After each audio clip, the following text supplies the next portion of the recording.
I played FC25 early, so in this video I'm going to talk about all the new changes and updates that you can expect. So if that sounds good, make sure to drop a like and subscribe for more FC25 content. So let's start off with their new game mode, Rush. Rush is a 5-star game mode similar to Volta, but Rush will have a bigger pitch to provide more freedom. And while we're speaking of Volta, Volta has been completely removed from the game and replaced by Rush. And Rush is going to be a pretty big part of the game this year because it's going to be implemented to all game modes, Ultimate Team, Career Mode and Pro Clubs. In Rush, all core gameplay will stay exactly the same. And while we're speaking about gameplay, there has been some big changes in the gameplay department. Starting with FCIQ. FCIQ is the new way to set tactics for your team. One of the biggest changes that FCIQ brings to FC25 is player roles. Player roles is similar to player instructions, but a little bit like playstyles. So if you want your striker to get in behind, you need to make sure your player has to get in behind player role. This will completely change the way you select your team. You can either pick your favorite player and build your tactics around that player, or you can build your tactics and buy the right players that will suit your tactics best. There's also a new feature called Smart Tactics where you will get real-time suggestions based on the current game situation. So if you're playing against a player who's playing a narrow formation, the game might recommend you to play a wider formation to exploit the wings. There's also been more changes to the gameplay on the pitch,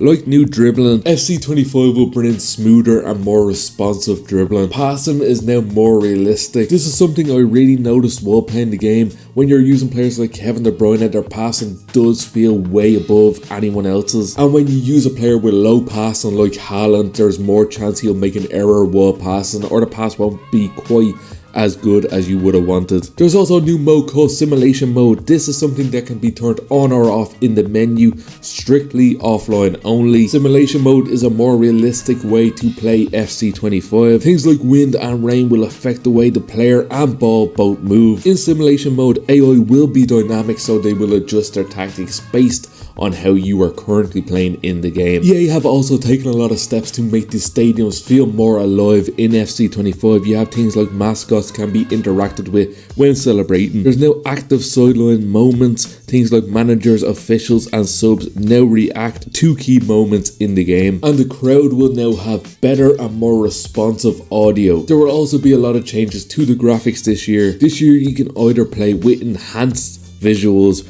or you can favor resolution. Both of these modes both play on 60 frames per second. There will also be ray tracing for the first time in any FC or FIFA game. One of the coolest features I think this year is dynamic time of day. So if you start the game in the evening, as that game progresses, you'll notice the sun slowly begin to go down. There will also be new POV cameras. So last year we seen the referee POV. There's going to be a lot more of that this year. So when you score a goal, you'll actually see in the replay a POV from your player's point of view, which I think will be a feature that a lot of people will enjoy. Also, I know career mode players are really going to like this next feature. There will be the return of authentic pre-game intros. While I mentioned career mode, we might as well go into it because this is one of the biggest years for career mode ever. So one of the first features you will notice when you start your career mode, you can jump into the season at any point. And this is all based on real life. So if we went back to last season and you wanted to take over Liverpool just when Klopp announced he was going to leave, you can do that this year. I mentioned roles earlier in the video and how they are such a big part of this game. Career mode is the only game mode where you can change a player's role. So if you sign Jude Bellingham and you want to play him as a box-to-box player but he does not have the box-to-box role, you can sign a coach to work with Bellingham and over time he will develop that box-to-box role. There's also been a lot of changes to scouting this year, like you can now scout from 160 countries. You can now play with your youth squad using Rush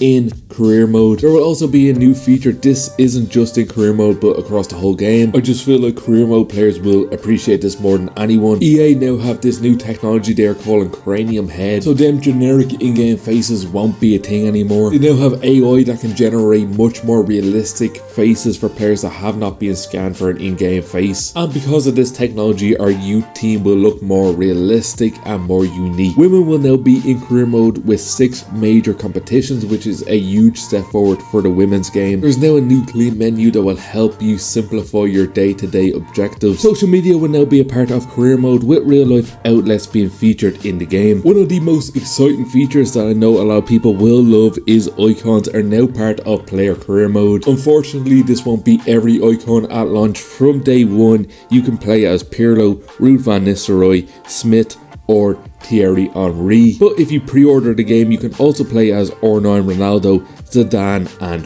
Beckham. Since we're talking about icons, I feel like it's only natural that we talk about Ultimate Team. So like I said, Rush will be in every game mode this year, including Ultimate Team. This year, Rush is the new co-op mode in Ultimate Team. Rush will be played as 4v4 only in Ultimate Team, so that's 4 real life players and 1 AI goalkeeper. So you can either play with your friends or play solo. If you play solo, you'll be dropped in with random players. When you play Rush in Ultimate Team, you'll select one of your own players from your own Ultimate Team to bring into the game. Your friends will also do the same, so this is a really cool way to show off the newest cards that you might have packed. And when playing Rush in the Ultimate Team, you'll earn Rush points, which you can use to buy rewards, which I'm presuming are packs. The other big feature this year is FC IQ, and how will that work in Ultimate Team? So players will have set roles that they can play, like play styles. So if you're looking for a box-to-box midfielder, you need to make sure your midfielder has the box-to-box player role. And like play styles, there will also be role plus and role plus plus. So if a player has the role box-to-box plus, it means they're a world-class box-to-box player.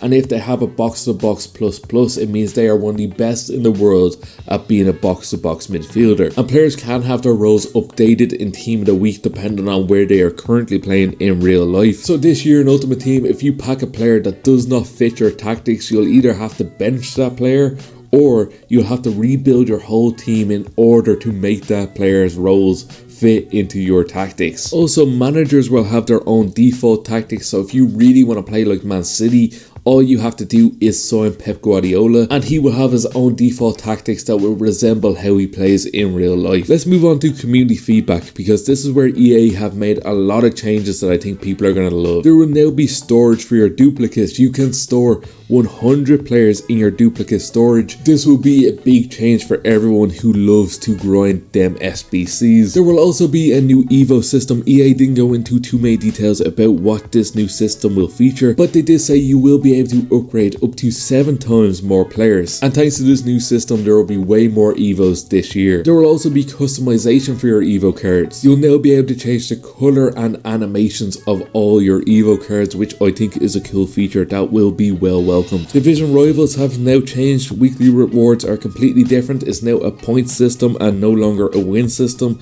So now if you win, you get 3 points. If you draw, you get 1 point.